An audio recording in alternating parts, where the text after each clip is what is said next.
1997 Rover Mini Cooper. Finished in one of my favourite specs, this one. So it's almond green on the outside, which is that sort of throwback. So this is obviously a very late injection car, but it is a throwback to the Mark 1 and 2 Minis from the late 50s, early 60s, with porcelain green leather interior. Again, an early throwback colour. So Cooper injection, this one, it was sold new in Japan, which means a couple of things. One, it has air conditioning as standard. Two, it hasn't been on our salty, horrible roads. So generally the condition is far, far better than it is on a UK car. If you watch our auctions regularly, you'll notice we had a very similar car in the last sale. They were actually both brought in by the same specialist at the same time and prepared for UK registered, all that sort of stuff. Very similar condition as well, very, very similar condition. Let's start by having a look on this front driver's wing. If we look down this side of the car, you can see it's lovely and straight all the way down. It's not ripply, it's not full of fillers. All the panel gaps are lovely. Front driver's wing, one of the first areas you want to check is this seam area here, where it comes under lights. You can see on this one, fantastic, clean and clear all the way around. Inside the arches are nice and tidy, especially down the bottom there where the stone chips sort of start to cause corrosion, but this one's really good. Good wheel and tyre on there. Rest of the arch lovely and clean. It's got the double pinstripe all the way down, which again is nice and sharp all the way down. It's not wavy or anything like that. And then again, the corrosion hotspot is under the windscreen and around this area, but again, as you can see, it's about as close to brand new as you're going to get. Let's have a look along the sills, and again, lovely and tidy. Correct number of vents, which I will double check, but so they're open. So again, tells you it's the correct original vents. It hasn't had vent covers put on or aftermarket ones. That's what you want to look for. Lovely and clean on the driver's door, no sign of any marks there. Again, we have another seam down here. You get moisture trapped in here, a bit of corrosion, but again, you can see lovely and clean on that one. All the glass on the driver's side is clear and bright. It's not ingrained with any scratching. Pop out rear windows on this one as well. Chrome work on this side is nice. There's no pitting on that. Around the wing mirror is good. Coming up this seam, lovely and clean, as is around the roof gutter rails. The roof itself is lovely and straight. There's no ripples or dents in that.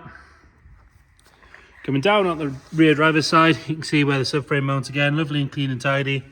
No marks at all on that rear quarter. If we're going to be really, really picky, and this is how nice this car is how picky I'm being. The screw here, the correct black screws, but it's had the anodizing scratched off when it's gone into on a screwdriver, and where the anodizing is scratched off, there's a little bit of corrosion. So that wants to swap the screw. There's the only corrosion's on the screw. It wants the screw changed. That's how picky I'm going to have to be on this car, because it is really, really good. Looking up this side again, lovely and straight and level. Both rear tail lights are bright and clear. No cracks in those. Chrome on the rear bumper. Lovely and tidy. It means you can see more of me than you can of the car. So I do apologise for that. Underneath the bumper, again, lovely and tidy. That exhaust nice and clean, sitting nice and straight. You can see the floor from there as well. Really, really good. Nice under the bottom of that window. Rest of the boot lid all good as well. Correct size plate, which is always a plus for me. I hate those smaller plates on them. Lovely and straight on that roof. Around the filler cap, that's good. And again, another good wheel and tyre. You can see the subframe point from this side. We'll have a look along the sill on this side. Again, really, really good. And they are open vents all the way along. See how clean that floor is from under there as well. There is no marks at all to note on this bodywork that I can see. A little bit of dirt there, that doesn't count. And then that seam there, again, lovely and clean all the way around. As are the ones at the top here.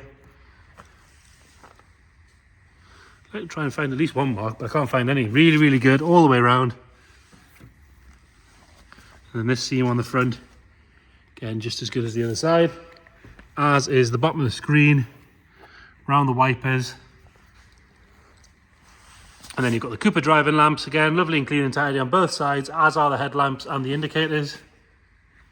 Bonnet nice and straight. So bodywork wise, it's about as clean as you're going to ever find a classic Mini. Really, really good. Interior, nice and clean. We are missing the little chrome or black finisher from around the door lock. Loads of mini spare places you can get them from for about 20 quid, I think. Wood on this side, all nice and shiny. Little bit of lacquer cracking on the dash, which is very common on the Japanese cars because obviously warmer climate. One of the quickest ways to tell a Japanese car, you've got this extra control here.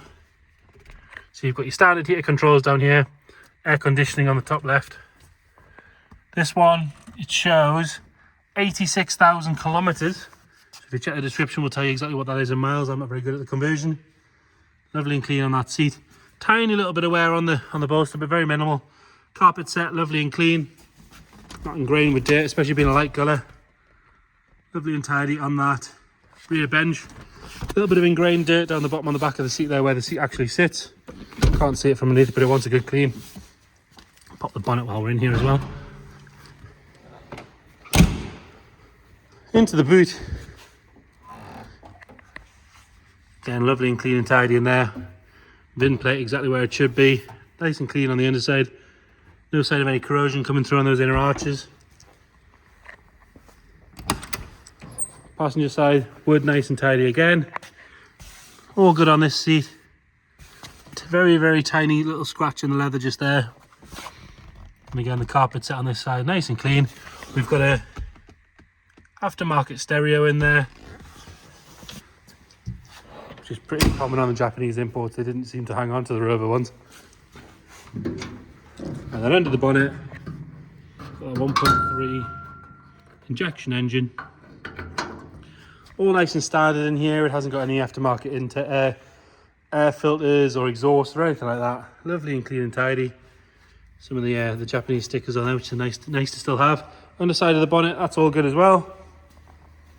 It does make for a boring video not being able to whinge about anything on the car, but it does make for a very good car. Starts on the button. Looks over nice and happy. It's been parked here for a little while now. There's no sign of any fluid dropping out the bottom there. It does have the Cooper style sump guard on there as well, which is a nice touch.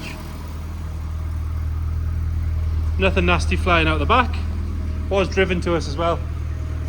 And then warning light wise, we've got one for no seatbelt on, which is to be expected because no one's got their seatbelt on. Importantly, the SRS, the airbag light, that does go out because quite often they can stay on. Obviously these later cars had an airbag in them. So there you have it.